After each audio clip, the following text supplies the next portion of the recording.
Well, good morning. Welcome to our Crossroads Career Network webinar this morning.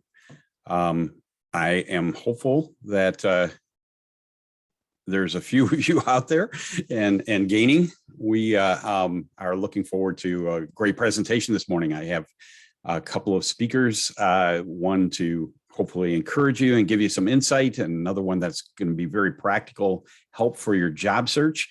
And we're looking forward to being able to make this a worthwhile presentation for you this morning. Sorry, a little bit distracted here this morning. My name is 𝙊𝙧𝙜𝙖𝙣. I lead Crossroads Career Network here in Minnesota. We have 3 locations when we're meeting in person. However, for now, we are doing everything online.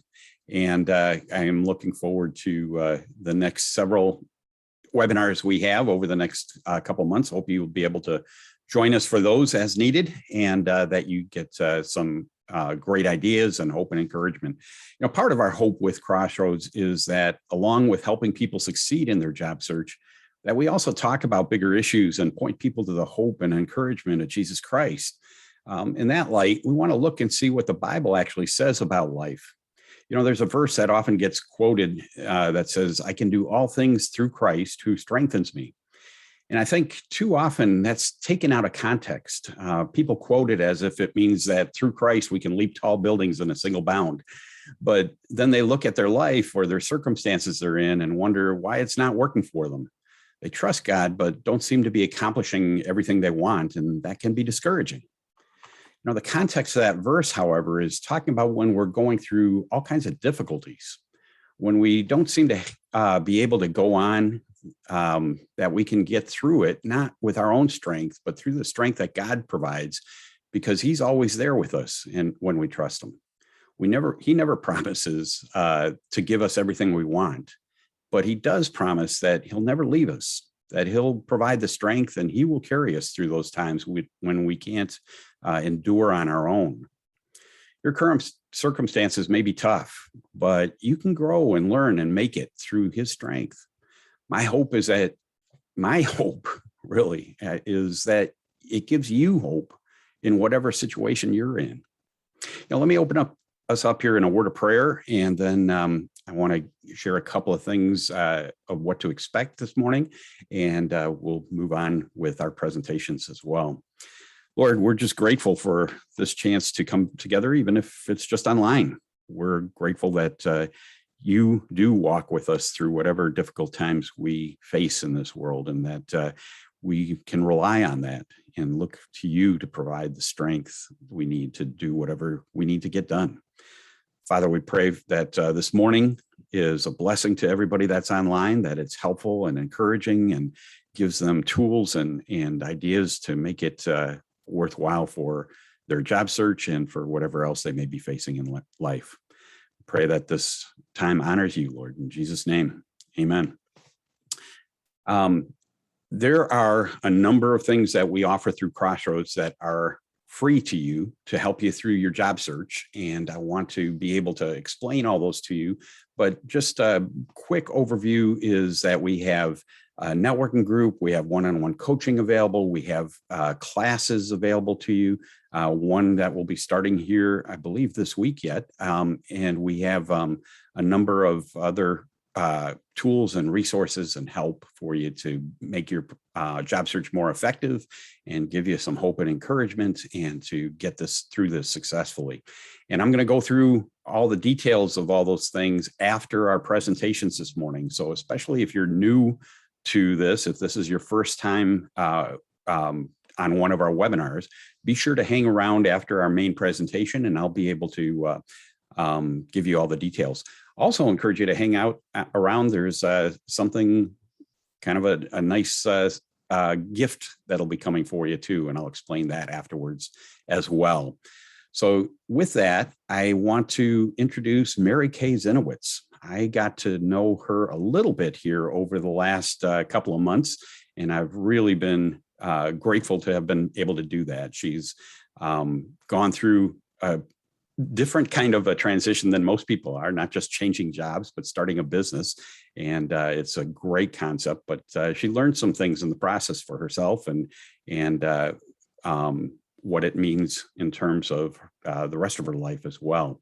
So with that, I just want to introduce Mary Kay. I'm glad to have you with us and look forward to hearing you share. Thanks. Thanks for inviting me, Harry.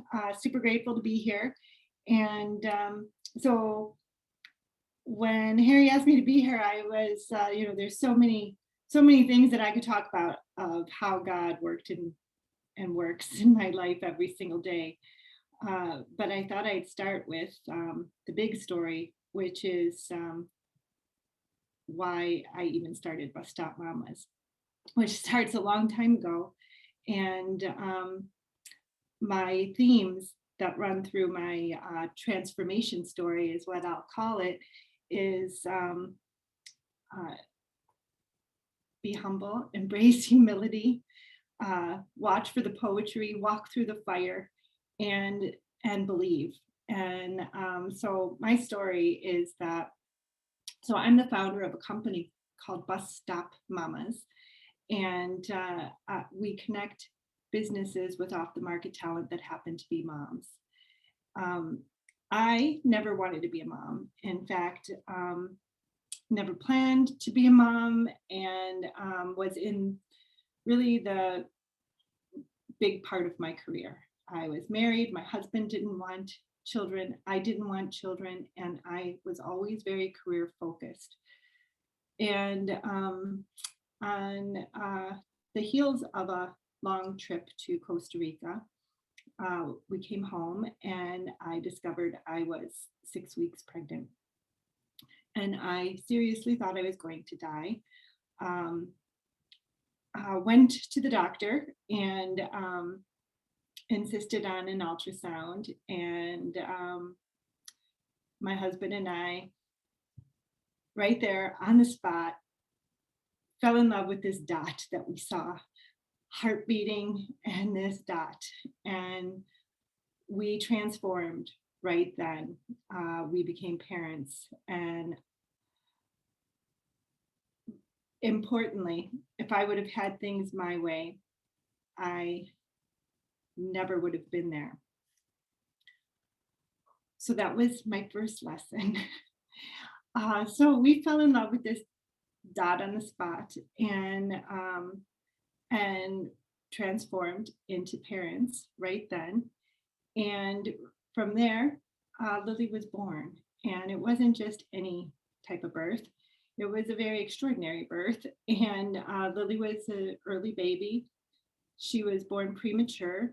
And it was a very exciting birth because if she wasn't born, right, when she was born, one or both of us would have died. And I learned this shortly after Lily was born, and she had some difficulty. She was in NICU, and one of the first things a female doctor asked me was, "What did you do?" And I just burst into tears. I felt so guilty that I did something, that my behavior in Costa Rica was the reason Lily was born early. And for any parents out there, moms especially, the gift of carrying a child is huge, and guilt that goes along with anything that might be wrong with that child is also huge. So I carried a lot of guilt with me. My daughter was early, she's fine now, and she's 15, but I felt like it was my fault. And then I went through a few miscarriages, and God revealed to me that it wasn't my fault, actually, and it was a true miracle that Lily was born. And I'll spare you a lot of the details, but the big discovery was really another big transformational time for me. I was able to let go of a lot of things, and my point here is that things happen, and believing that God is with us is so important. God's grace was given to me through the miscarriages. And then this motherhood theme continues to go through my life. Remember, I never wanted to be a mom, and started Bus Stop Mamas because I saw that there were so many women who wanted to go back into the workforce and had so many challenges in doing so. And started this company, this startup, and things were getting off to a really good start. And my mother passed away. And it was the hardest thing I continue to endure. Probably right up there with Lily. And so my mother is 800 miles away, and I had to drop everything, and I had a big event coming up for Bus Stop Mamas that week. And I thought for sure Bus Stop Mamas was just going to go away because I needed to focus on my mom's funeral and getting things buttoned up and be with my family in Cleveland. And then what happened for me was the mamas all came to my rescue. They showed up for this event. People stood in my place. The model is readily understandable. So I was readily replaceable. And I always refer to that moment as the miracle from my mama. And those miracles continue to be threaded in my life, and they never stop. And one of my favorite verses is Isaiah 55, verses 8 and 9.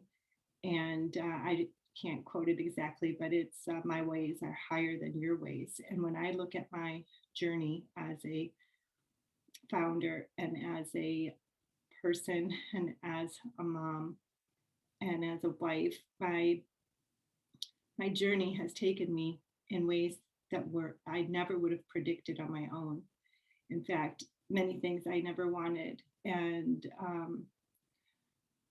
the poetry is this theme of motherhood, and that has always been there. God has always been there with me, pointing me, guiding me in directions I never would have seen for myself, and continues to do that. And as Harry said in the beginning, sometimes life gets to places where we think, why is this happening? And I don't usually go there with my thoughts, but I do go to, what do I need to learn? And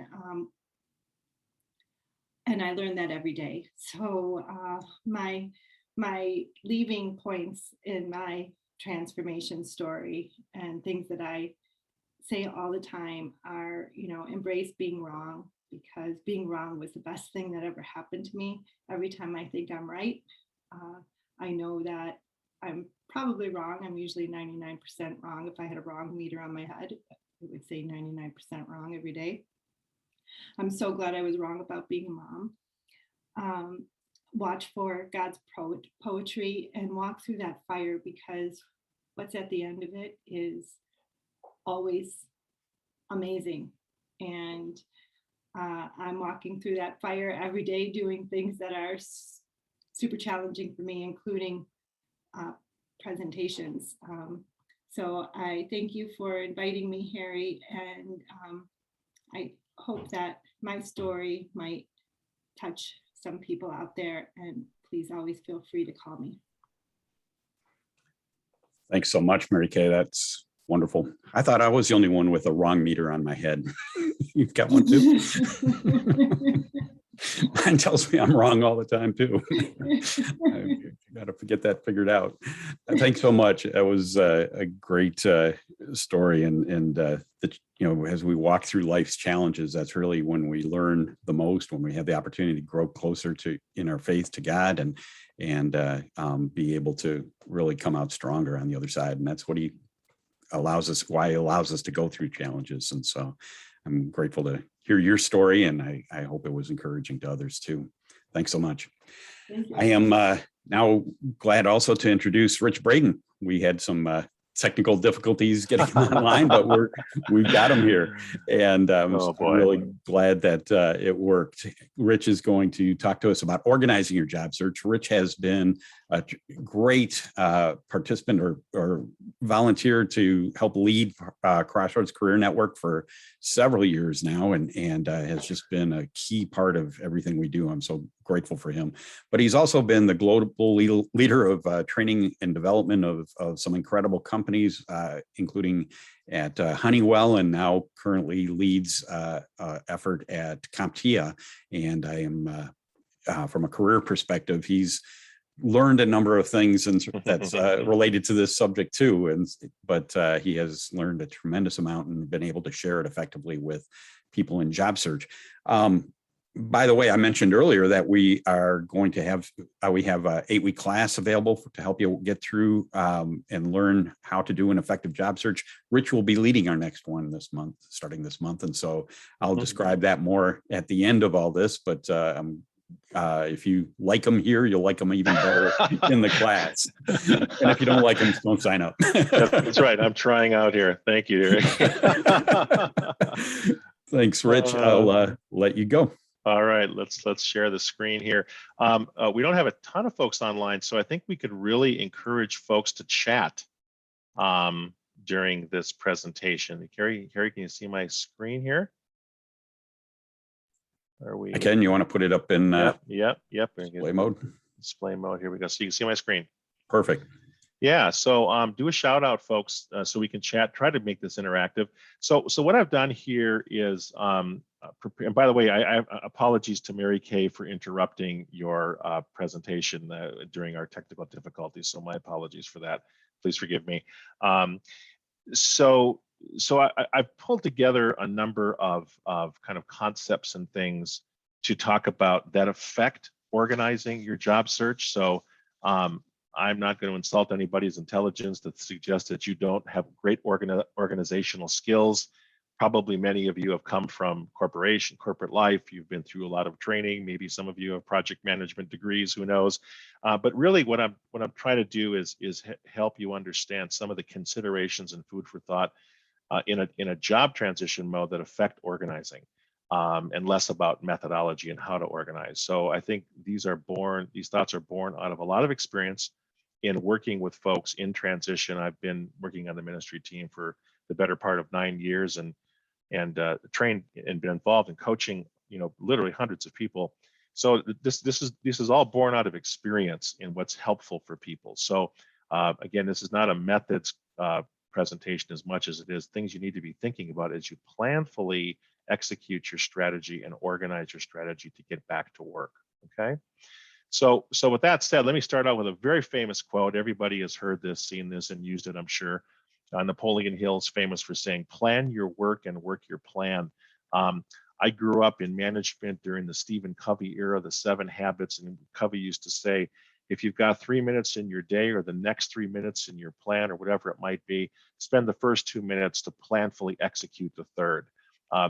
Illustration being, planning is really, really important to any function if you want to get things done. But certainly when it comes to transition, it's really important. So just keep that in mind. Why is it important? Because this is probably how many people feel. Lots of chaos. I don't know if you've been out of work in the last month, maybe last 6 months. It could be just yesterday. I don't know what your situation is, but the common denominator, I don't care what walk of life you come from, the common denominator is out of work is out of work. And getting back to work is a process, and it's a level playing field for everyone, and everybody feels some level of chaos in terms of how do you get started? What do I do next? And so a systematic approach is important.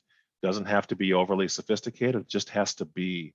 So a standard kind of process design is input, process, output. What are the things that I'm taking in? How do I process those things from an organizational perspective to get the result that I'm looking for? Because there's a lot of chaos, and so a system and a method that you come up with really is helpful, and to be disciplined about it and kind of stick to it. That's the point of this slide. So basically, I'd like to share some inspiration from the Word. Mary Kay was great to share some things that helped her in terms of inspiration, spiritual inspiration. And I would say that the Bible says a lot about getting organized, staying organized, being planful. I picked out 3 verses of many. And when you need inspiration on any of these topics, go to the Bible, go to the index, look up subject matter topics, what have you, and read what the Lord has to say about these things. But these are very fitting. The first one is from 1 Corinthians 14:40, talking about organization as a process, but everything should be done in a fitting and orderly way. Great stuff. Next one, organization requires documentation. We're going to talk about all these things. Habakkuk, I have a really tough time pronouncing that. Habakkuk 2:2, and the Lord answered me, write the vision, make it plain on tablets so he may run with it who reads it. Last point, organization takes effort. Clearly this is the case. Proverbs 13:4, the soul of the sluggard craves and gets nothing, while the soul of the diligent is richly supplied. So find inspiration in the Word. Find inspiration regardless what issues you might be dealing with in this transition, but clearly organization and things related to organization are biblical. There's no question about it. So I want to go through a couple of getting started issues around do's and don'ts.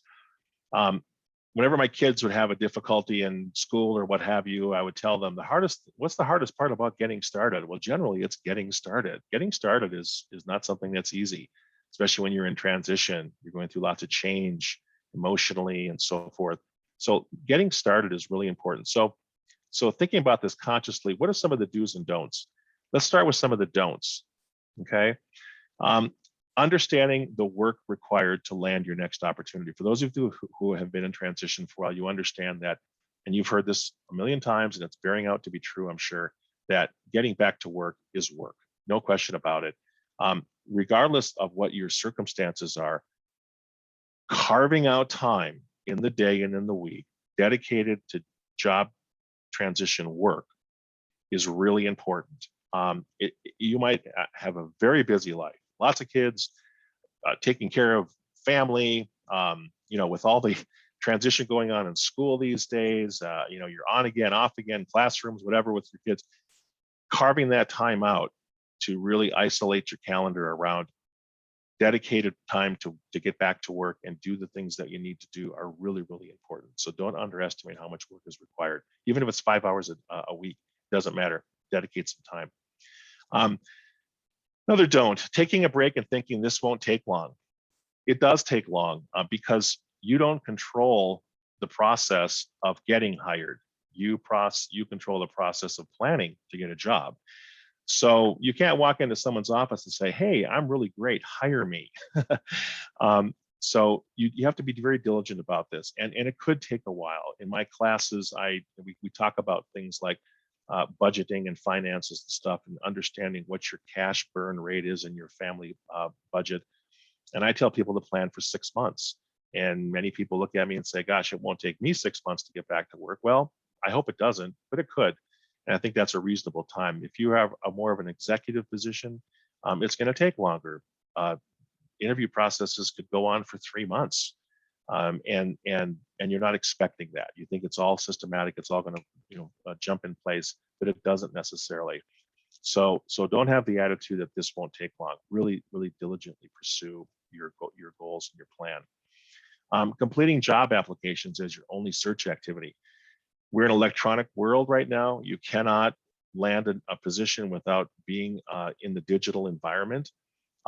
Absolutely, it's the case. We're not sending in paper applications.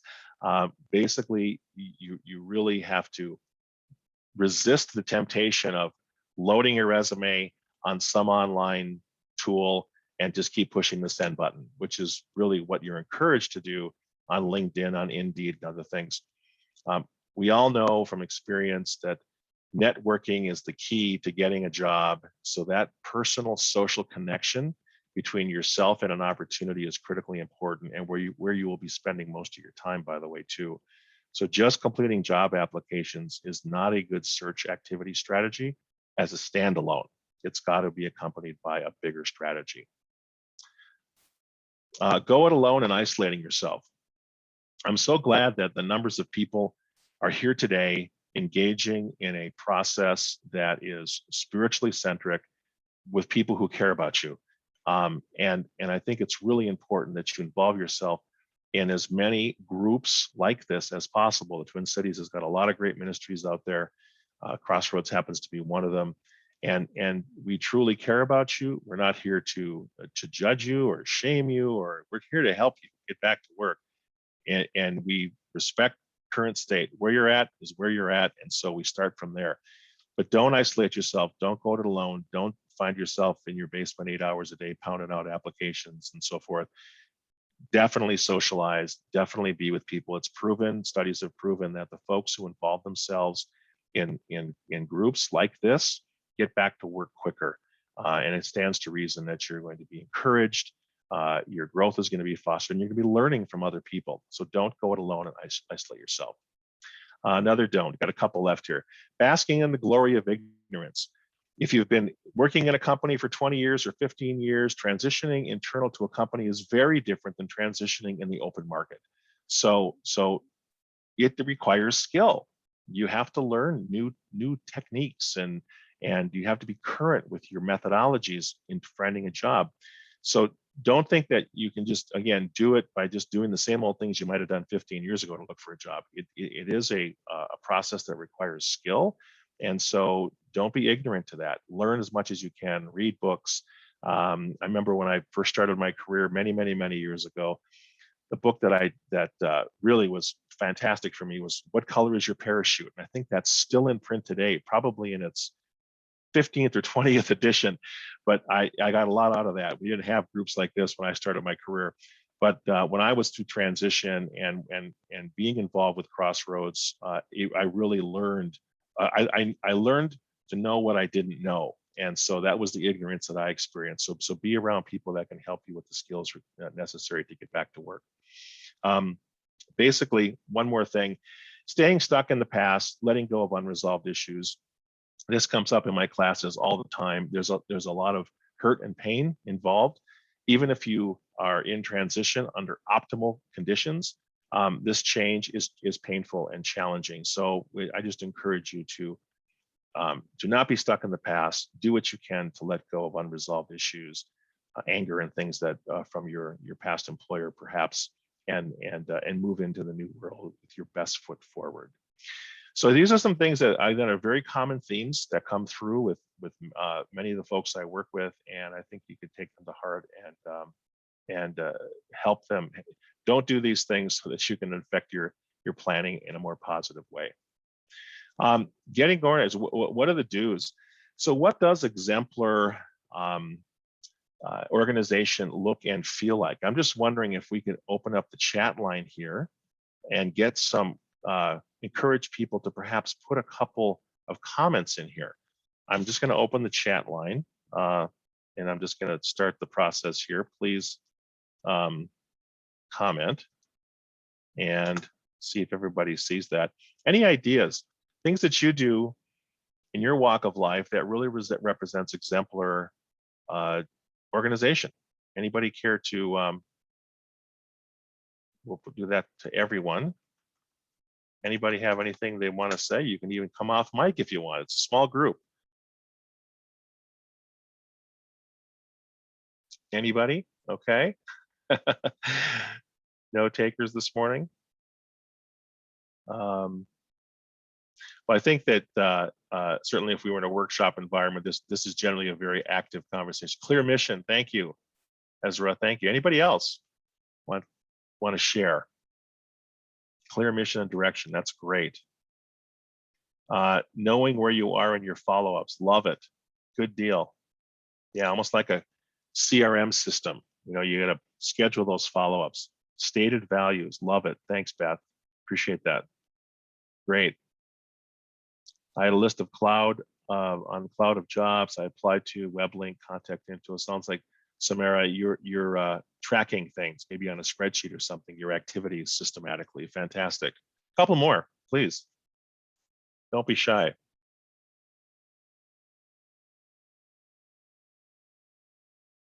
One more. Oh, there you go. Knowing your target market. Love that. Absolutely. Without a strategy, you don't know where you're going. Ability to clearly articulate what you're looking for as you meet with others. Fantastic.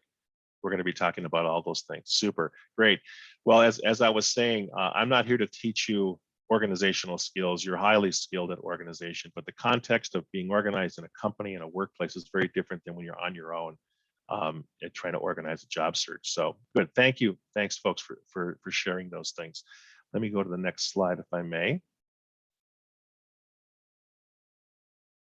Okay, this is something that is, speaking of strategy and kind of where you're going, is a lesson I teach in my class about really understanding how to approach the strategy. What do you need to be doing and thinking about when you plan your strategy to get back to work? And I use a very common framework that we're all familiar with called SWOT, that we use in business all the time.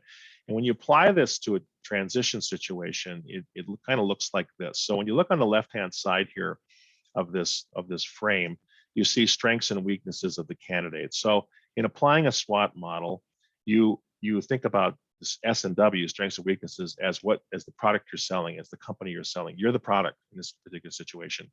So really having a good understanding of your strengths, your talents, your abilities, and your weaknesses. What are things you need to shore up is really, really important as you now get into the marketplace to try and sell yourself to employers. For example, Natalie on our ministry team is an expert in strengths finders. Great class to take is to understand, what are the things that you show up with in terms of your strengths. It's not just limited to that. It's also your task behavior, job duties that you've been successful with, your STAR analysis. Okay, STAR analysis is something that you'll learn in our classes as well, to really understand tangibly what are the task-oriented behaviors that represent kind of exemplar performance. What are you leading with in terms of your strengths? So that's really important as you now get into the marketplace and start to uncover opportunities, because the world has changed. If you've been in a company for 10 or 15 years, you are insulated by design. Just by default, you're insulated. You're not out there circulating in the marketplace actively, so you really don't know 100% what those requirements are going to be with the job, but you have to uncover that through your discovery research and networking in terms of what those specifications are, those new requirements among employers. So when you're out in the marketplace, you're learning what's relevant in the marketplace today, which also feeds back to your development. Gee, I've got to shore up these skills or those skills, and you should be putting that into a development plan. Why should you be putting it in a development plan? Because employers are going to ask you, what have you been doing since you've been out of work? And they're going to want to hear things like, well, I'm taking a class. I'm getting a certificate. I've learned that I need to upgrade my software skills from 2.0 to 4.0. They want to know that you're actively pursuing development so that you're going to be relevant when you show up for their job. The other thing that's important on the SWOT framework is the threats in the marketplace. Threats in the marketplace are things that have kind of gone away. Again, we all have dated skills because we're sitting in this insulated company. We need to know what they are. And so sometimes certain skills and processes and operations are kind of obsolete. For example, I have spent many years running global training departments, and I'm old enough to have followed training practices for many years, from the old days of when you'd go to a class with a notebook full of pages to now it's 100% almost digital world. Well, if I were out looking for a job and I came from that environment of the binder era, that doesn't exist anymore. So I would have to really understand what I need to do to become more digitally relevant in the marketplace, and I'd want to reflect that in my development plan. So this is an important thought process to go through as you plan your go-to-market strategy, and that has to be part of your organizational system. So in short, strategies for strengths and weaknesses: match your strengths to opportunities clearly, but you need to know what they are to do that. and then shore up weaknesses through an aggressive learning plan and show people in your interviews that you're actually involved in learning and development. On the other side, document and validate opportunities and acknowledge threats. If you have got outdated skills, acknowledge that and move on. Okay. Okay. So where do I start? So this is an important concept, goals.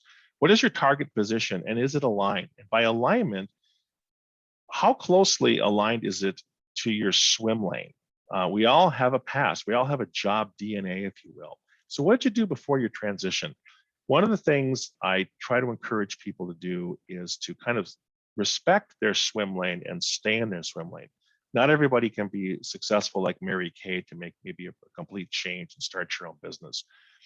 If you've got aspirations in your career plan to do different things, my advice to people is get back to work first and then put a plan together in your career plan to aspire to that new occupation or that new functional expertise that you'd like to do.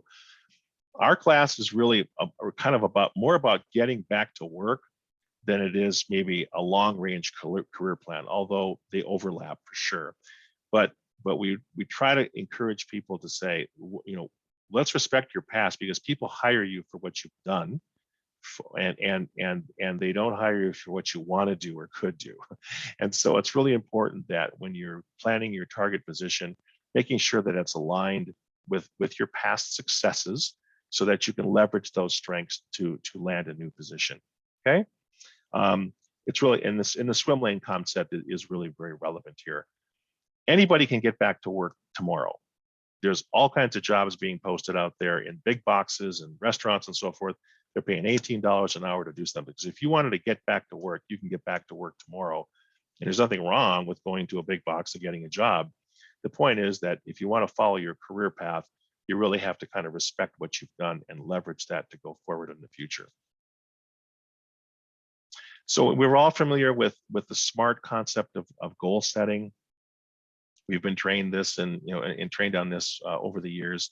I think it's important just to mention that specificity is important as you move forward and with your plan. SMART stands for specific, measurable, achievable, relevant, time-bound. Again, this is something that is probably not new to most people. But the idea here that it's communicating is being specific. Specificity is important in terms of planning. Going back to the Covey concept again, if you have 3 minutes, spend the first 2 minutes planning to execute the third is a way of saying be smart about your activities going forward so you're not burning daylight, unnecessarily at least, okay? So in terms of a basic organizational construct, these three pieces I think can't be argued. You've got to have, these are fundamentals. Goals, what are you trying to achieve by when? Again, SMART objectives, SMART goal setting is really important. The more specific, the better. The reason you want specificity is because you want to know at the end of the day what worked and what didn't. And if you're very wishy-washy about it, you really don't understand, meaningfully what worked and what didn't, because you're too vague. So being specific is really important. Process. What is your daily and weekly pipeline plan? I'll talk about that in the next slide. What level of activity is required to achieve your goals? As I said earlier in the presentation, if you only have 5 hours a week to dedicate to your job search, then make that a good 5 hours. Make it a good 3 hours. Not everybody's got 40 hours a week to look for a job. Whatever time you can commit it, be diligent about it, dutiful and organized, and you will achieve results. And then progress. What metrics are you measuring? What tools are you using to track progress? We'll talk about those in a minute. But measures and metrics and control documents are really, really important in this process. Because if it goes on for 3 or 4 or 5 or 6 months, don't try and keep things in your head, because you'll forget the details that are important to the next meeting and the next meeting and the next meeting. So activity pipeline process, this is really important. It's really important that you fill the pipeline with lots and lots and lots of contacts and activities. This is a model that I use. At the top of the pipeline, we call them suspects. You're doing discovery and research, figuring out the things you want to do, talking to lots of people, and hopefully those people are relevant to your plan and to your strategy. And then they drop down into prospects. And what I teach is that a prospect is somebody where you've actually made a contact. You picked up the phone, you talked to somebody, you reached out to someone on LinkedIn, and I said, yeah, I'd love to have a virtual cup of coffee with you or something. And now that person is something a person can be leveraged going forward. Qualified prospects are companies where you actually have an opportunity, and you can apply for a job and then leverage those people, those contacts, to help you get positioned to get an interview. And then you have offers, negotiation, hire, and so forth. So the whole idea here, the whole concept is that you want to fill this with lots of activity. Honestly, being directionally correct and having lots and lots and lots of activity that are aligned with your goals is the way to win in getting back to work. What I try to coach people on avoiding is kind of that straw in the milk approach, where you're taking everything, looking at everything as one opportunity at a time. And they put all their heart and soul into that one opportunity, and then it doesn't pay off. They hired somebody else, and it's just devastating. You've got to have a lot of things in the works. And again, the folks with the most activity usually win more quickly. Couple quick slides here and I'm done.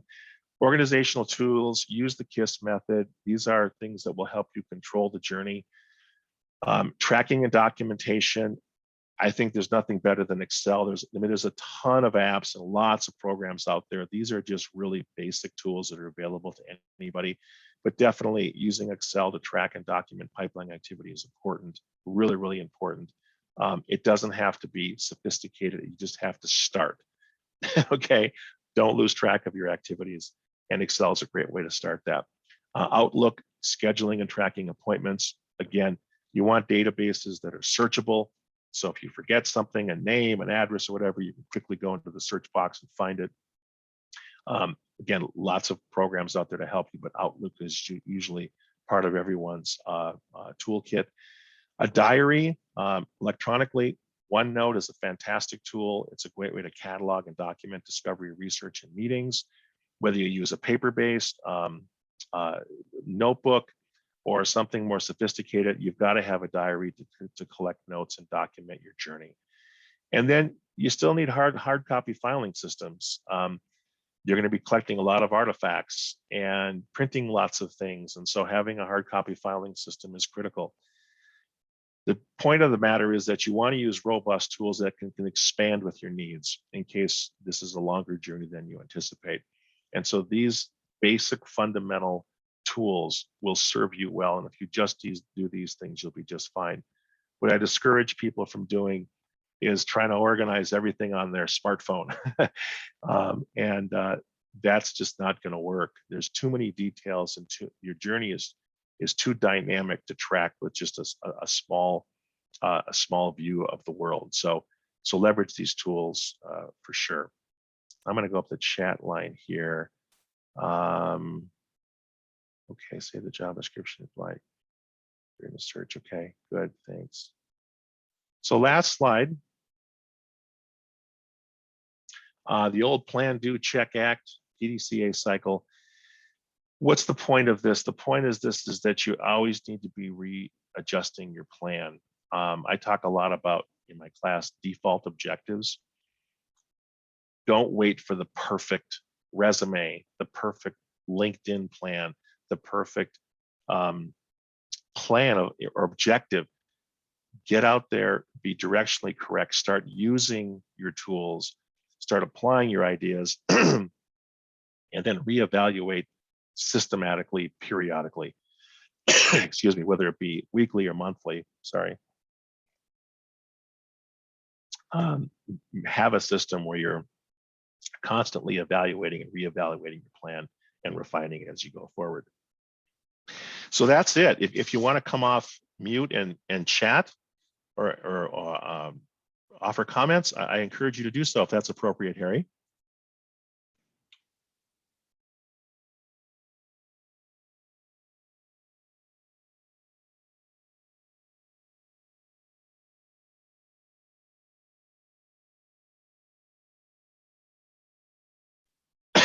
Anybody care to offer any thoughts?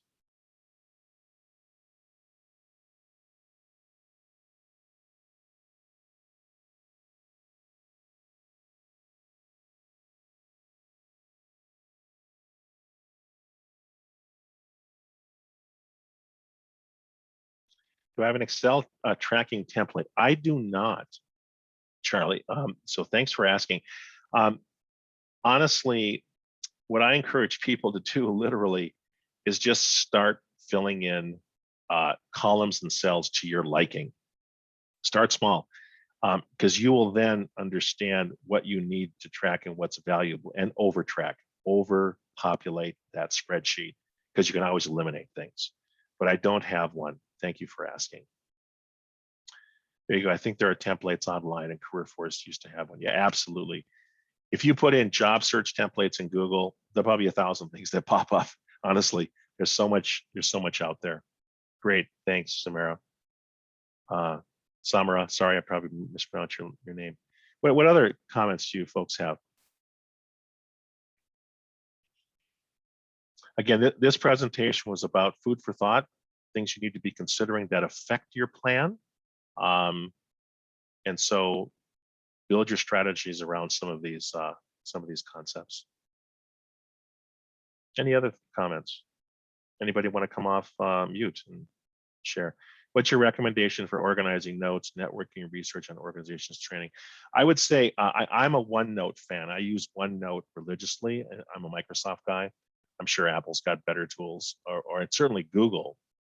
If you go into Google Apps, man, Google's just a plethora of cool stuff. And it's all cloud-based, of course. So you can use it anyway on any device, anywhere on any device. But I use OneNote. I think it's quite good and very robust.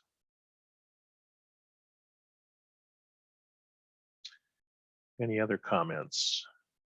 I've been trying to move to Google to be cloud-based, so I get my stuff. Yeah, I love that. I love it. Evernote, okay, is worth checking out.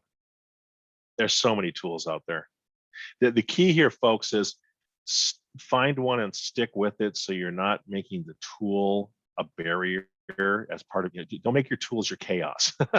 They have to help you sort through with that input, process, output to make sure that it's adding value. So keep it simple, add value. So don't create distractions for yourself by the tools. Okay. So any other comments? Any other notes on tools?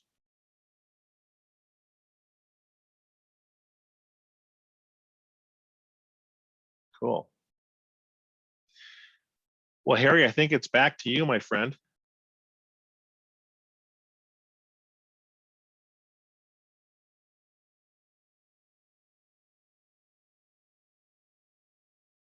There you are. So jumped away for a moment there and you caught me off guard.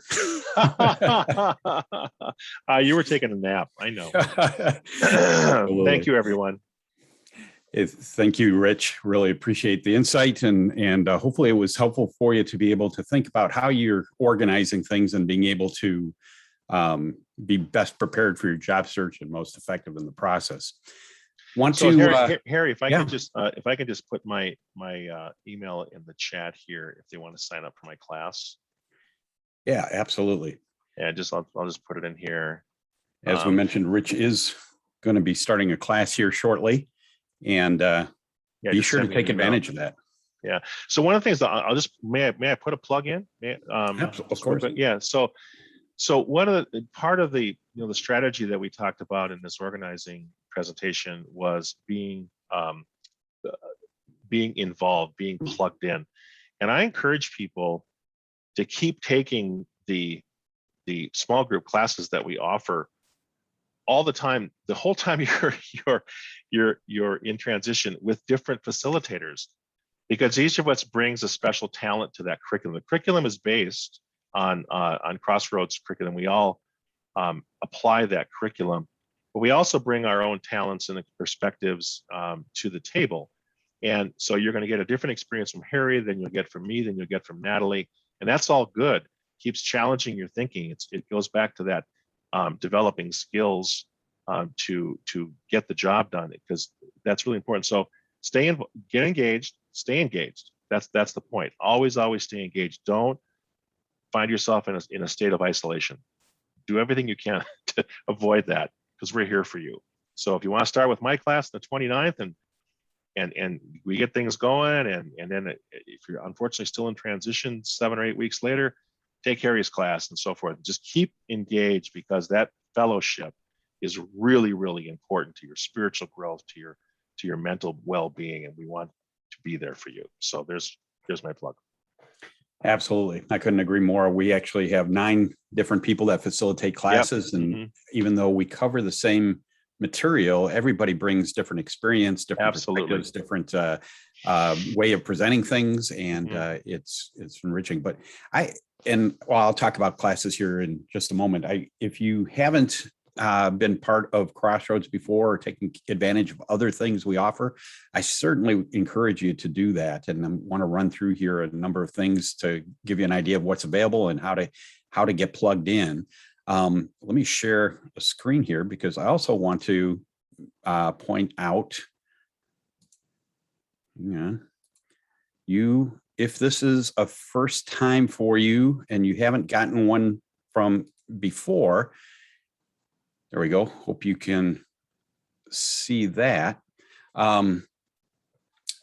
Is you will be receiving a copy of this book. It's a book of devotionals specifically written for job search. It's very hopeful and encouraging. There's an index in the back to look up whatever challenge you may be facing in your search and whatever emotional state you're in during your job search, and be able to give you some perspective on that from a biblical perspective. You'll be getting one of these in the mail here in the next several days, and I hope you get some benefit out of that as a gift. Everything we talk about regarding Crossroads is on our website. You can find all the details, information, what events and resources are coming up, schedules, and how to register, and encourage you to check that out and find the details there. We also have a job board, and companies post information on there about positions they have. They are familiar with Crossroads, want to help people, and need good people to fill their jobs. And so there's a variety of different things on there that I encourage you to check out. In order for them to post on our job board, we ask that they include a contact name and some contact information. So you're not just applying in a black hole. You have somebody you can follow up with or ask questions or whatever you need there. I want to point out there is one job posted on there that if anybody might be interested, it's I have kind of a personal interest in this because I know the organization well and think very highly of them, but there's a organization called WorkLight, which helps, they're a national organization based here in the Twin Cities, and they're looking for an operations manager. They help people figure out how to live their life, how to live out their faith in their work life. And they are quite large actually, but they need an operations manager. And it's maybe better described as an office manager position, somebody with really, really strong organizational skills, some strong online skills. And, it's not senior level executive kind of a role, but for the rightly motivated person that has that background, I think it's a tremendous opportunity to work with a terrific organization. So check it out. That's the end of my plug. I won't go into it too much, but I just hope that they find somebody soon for that role. Anyway, check out our website for all the details. When we meet in person, we actually have 3 churches that sponsor Crossroads in the Twin Cities area here: Grace Church in Eden Prairie, Woodbury Lutheran Church, and North Heights Church in Arden Hills. And when we're meeting in person again, hopefully next spring sometime, you can find the location that's closest to you to see these seminars, and we'll have a number of other things available at each one of those. And again, you can always see what's happening where on the website. On a weekly basis, there's a number of ways you can plug in. One is our Networking with Grace group, which is just, as opposed to this venue, we have an opportunity for you to network with other professionals that are looking and be able to share leads, contacts at different companies you're pursuing, ideas, and get some great encouragement too. We have Wes 1 and Wes 2 that lead that, Wes Tang and Wes Roper, and they do a tremendous job of making sure everybody walks out with something each week.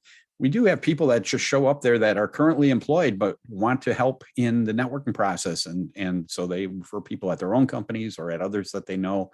And so it's a tremendous way to get some great contacts and ideas. And so check that out. They meet every Thursday morning online, and you can find the details and pre-register on the website as well. By the way, I didn't say it, it was on the screen, but mncrossroads.com is the website. One-on-one coaching, you can sign up anytime. It's available anytime, and you sign up online and somebody will reach out to you to set up either a phone call or a Zoom meeting, and you can talk through any aspect of your job search that you'd like, whether it's to have them look at your resume, prepare for an upcoming interview, talk through networking, or whatever it is that's on your mind regarding your job search. One of our volunteer experts will help you and be able to talk through those things with you, and you can sign up as often as you'd like on that. So check that out on the website as well. And we have people that really care about spiritual support for you too. So we have people that want to pray for you, and people that we have counselors if you feel like you really need some more ongoing help from a spiritual and emotional standpoint from where you're at in your job search. Find the details online on our prayer support page, and we have soul care in terms of counselors. You can see the details there and take advantage of that. I mean, the more support you can get in this process, I think, is absolutely helpful.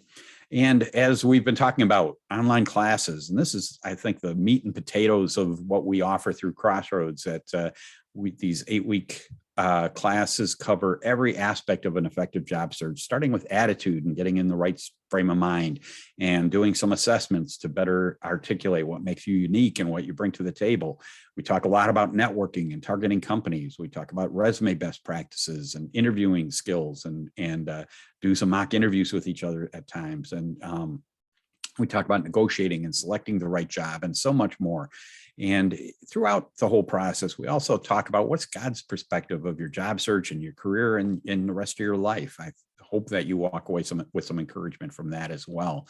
But as important and as effective as the practical job search topics are, I think equally important for the class is having that weekly light accountability, encouragement, moral support, getting together with others that are in the same boat and understanding what you're facing in the process, and getting back to that even keel emotionally, because this can be an emotional roller coaster. And so I think having that weekly check-in like that is as important as the content we cover. But our hope is to have the best possible practical help for your job search, and strategies and resources for you to get through that as effectively, so that you come and also get encouraged in other ways too. We have new classes starting every month, and you can find out the details. As Rich mentioned, he's starting one here on the 29th, and his email address is on the website for you to request to get into his class. It's all online at this point. So do that, take advantage of that resource. If you haven't seen it, check out our LinkedIn group. I'd encourage you to sign up for that. So we have well over 2,100 people in there now that are all alumni and current job seekers through Crossroads. And the people that have been through it and are working elsewhere are remaining in the group to just be networking contacts at their organizations that they are now. So if you're looking for a position at their company, you can look up our group to see who's there, and reach out to have somebody to talk to at that organization. It's a great resource, and it's a great way to give back once you've landed in a job too. Just be in the group and be available for others. But there's tons of information that gets posted by employers there's jobs, there's great job search tips, there's notifications of upcoming events, and all kinds of things that get posted in the group as well. So take advantage of that. Just put in MN Crossroads Career Network in the search box in LinkedIn, and you'll find us. All of our webinars, including this one, will do get posted on our YouTube channel. And so check that out, and you can re-watch previous webinars and topics that you may have missed, and see them there. And you can review this one as well. It should be posted by tomorrow at the latest. And you can go back as often as you like. We've been seeing our numbers of views on our YouTube channel rising, and I encourage you to subscribe to the channel as well so that you get notifications every time a new video is posted. As an additional resource, 𝙊𝙧𝙜𝙜 has been just a great partner for us, not to sell things, but just to contribute and help with Crossroads in many ways. They've contributed money to help us do a lot of the things we do, but they also have 3 regular monthly webinars on financial considerations during job transition. And it just is some great instruction and ideas and help on how to manage things during your transition, your finances, whether it's budgeting or whether it's dealing with 401k plans or any number of other topics. And they have other presentations on what's happening in the economy and market conditions and others as well. So check it out on our website. Take advantage of those as well. I really appreciate them, and they add some real value that I think can be helpful for you during your transition. I want to acknowledge that it's not just a few people that enable us to do all the things we do with Crossroads. We have actually over 42 volunteers that help in one way or another, and I'm grateful for each of them because we couldn't do a fraction of the things we do without them. And they each have expertise they bring to the table and a heart to help others and help us get things organized and do presentations and coaching and classes and all kinds of other things. And so I just want to acknowledge that we have a tremendous team, and I'm grateful for each one of them that enables us to do these things. If you don't have a church home, I encourage you to check out any one of the churches that participates with Crossroads. Woodbury Lutheran, North Heights, and Grace Church. We each are streaming our services online on Sunday mornings, but also meeting in person. And I think just having that church community of people that surround you and getting fed with great teaching and great encouragement and the hope in Christ, but also just having that community of people to support you through this as well, I think is important. So check that out. And with that, I'm just grateful for Rich this morning and all of you for joining us. I hope that it was worthwhile. Please reach out anytime to me or others that if you have any questions, any of the email addresses on the website come to me, except for the ones directly for the classes. And so feel free to reach out and ask any questions or anything at any time. Thanks for joining us. Enjoy the rest of your day.